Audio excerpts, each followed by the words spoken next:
Assalamualaikum warahmatullahi wabarakatuh. Kami dari kelompok 1 akan membawakan materi tentang kurva pertumbuhan bakteri. Definisi pertumbuhan bakteri adalah divisi satu bakteri ke dalam dua idential anak sel selama proses yang disebut pembelahan biner. Pertumbuhan bakteri menunjukkan jumlah sel dengan waktu pertumbuhan bakteri. Untuk membuat kurva dapat dilakukan dengan dua cara, yaitu metode langsung dan metode tidak langsung. Kurva pertumbuhan bakteri dibuat untuk menggambarkan karakteristik pertumbuhan bakteri dalam suatu medium. Ada 4 fase dalam pertumbuhan bakteri. Yang pertama, fase log atau fase penyesuaian, merupakan fase penyesuaian bakteri dengan lingkungan yang baru.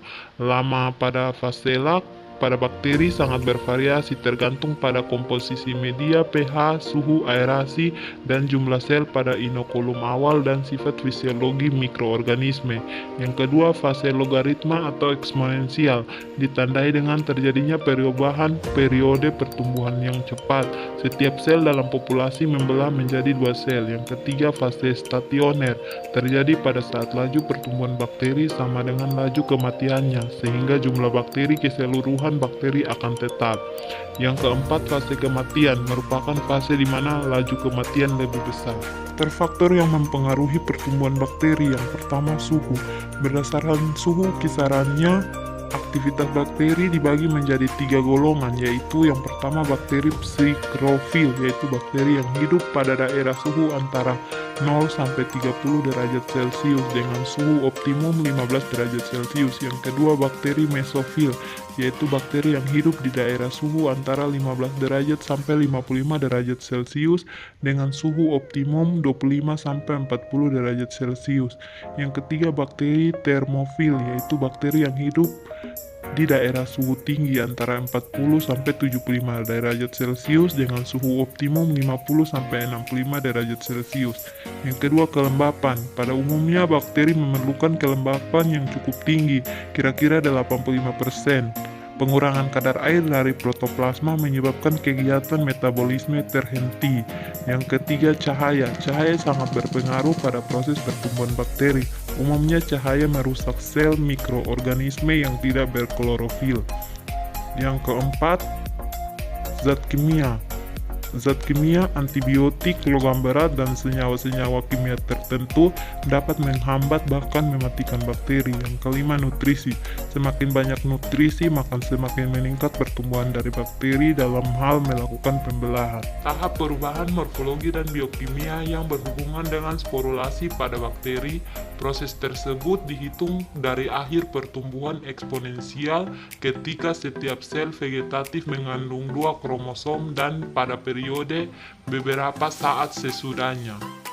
Siklus sel bakteri. Sel yang tumbuh dipersiapkan untuk membelah. Siklus sel bakteri terdiri dari 3. Yang pertama, sporulasi. Yang kedua, biokimia sporulasi. Yang ketiga, germinasi dan pertumbuhan. Laju pertumbuhan dan frekuensi pembelahan bergantung pada spesies dan kondisi lingkungan. Dalam periode yang pendek, seringkali selama 20 menit, suatu bakteri dapat membentuk duplikatnya yang lengkap, yang kemudian disebut dengan kemampuan berduplikasi. Yang pertama, sporulasi. Komponen unik bakteri tertentu, contoh Bacillus dan Clostridium, adalah kemampuannya untuk membentuk endospora. Pada beberapa titik dalam siklus sel vegetatif bakteri, pembentuk spora, pertumbuhan diistirahatkan dan sel berubah secara progresif. Yang kedua, biokimia sporulasi. Pada beberapa periode perkembangan sel secara irreversibel, metabolisme disalurkan pada arah sporulasi.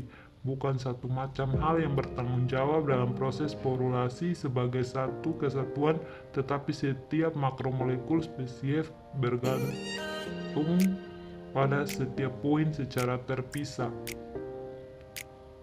Permulaan sporulasi merupakan respon terhadap penurunan kadar nutrisi, khususnya ketersediaan sumber karbon dan nitrogen.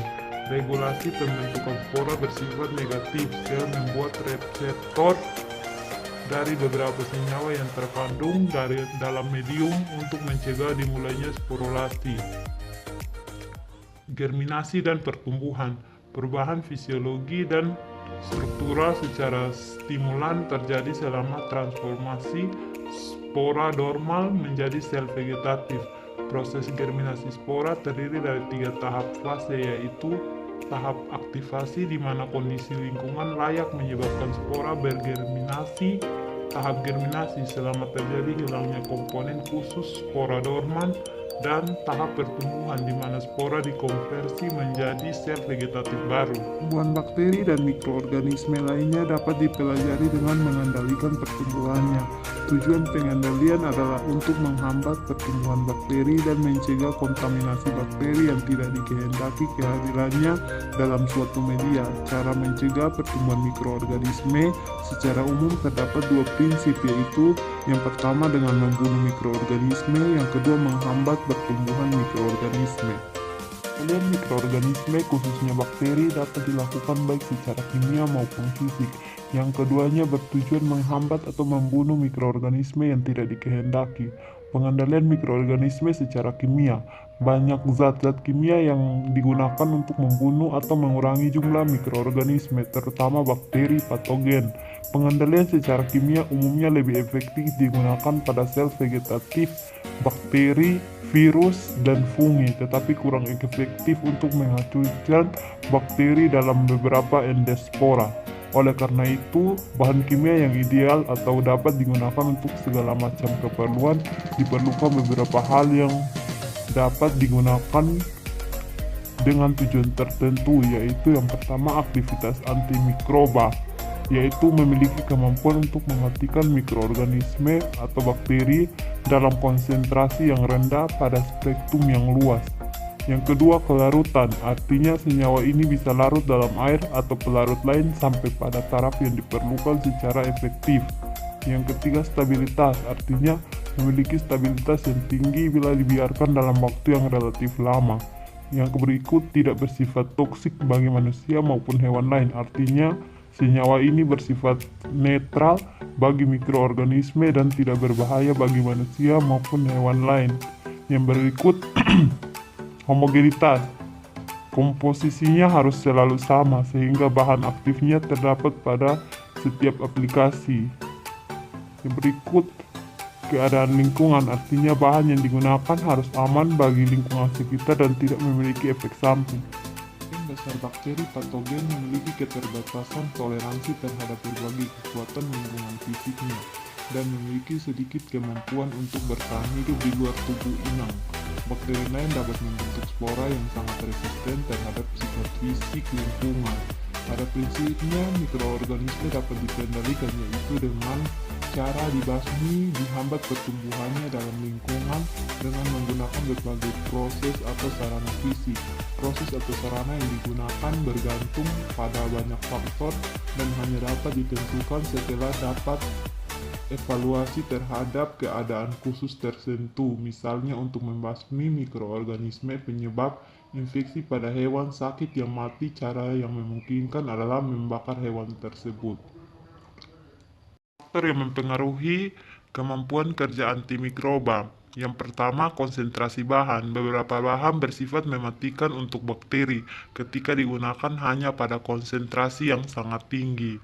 Yang kedua, waktu. Pada saat bakteri dipapar oleh konsentrasi bahan bakterisida spesifik, tidak semua bakteri dapat dibunuh pada waktu yang sama. Yang berikut, pH. Konsentrasi ion hidrogen mempengaruhi peranan bakterisida dengan cara mempengaruhi organisme dan bahan kimia dalam bakterisida tersebut. Yang berikutnya, temperatur. Pembunuhan bakteri oleh bahan kimia akan meningkat dengan suatu peningkatan temperatur. Pada temperatur rendah, untuk setiap peningkatan 10 derajat Celcius terjadi 2 kali kecepatan kematian. Faktor lingkungan yang menghambat pertumbuhan mikroba. Yang pertama, kekurangan makanan dan air. Yang kedua, populasi yang terlalu padat. Yang ketiga, kekurangan oksigen. Yang keempat, perubahan pH. Yang kelima, temperatur. Yang keenam, akumulasi metabolik yang tidak berguna. Sekian dulu ya hasil presentasi kami dari kelompok 1. Atas perhatiannya kami ucapkan terima kasih. Bye-bye.